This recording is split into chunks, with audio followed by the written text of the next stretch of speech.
National Weather Service in Chicago has issued a severe thunderstorm warning for northeastern Cook County in northeastern Illinois until 2:15 p.m. At 1:37 p.m., a severe thunderstorm was located over Evanston, moving southeast at 35 miles per hour. Hazard, quarter-size hail. Source, radar indicated.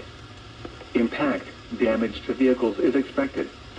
Locations impacted include Chicago, Evanston, Skokie, Glenview, Niles, West Town, Englewood, Bridgeport, Chicago Loop, South Lawndale, South Shore, Lakeview, Irving Park, West Ridge, Lincoln Park, Chicago Lawn, Austin, Roseland, Wilmette, Navy Pier, Northerly Island, Rogers Park, near North Side, Logan Square, and Uptown.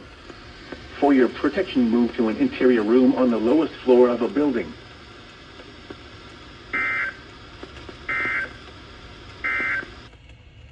A severe thunderstorm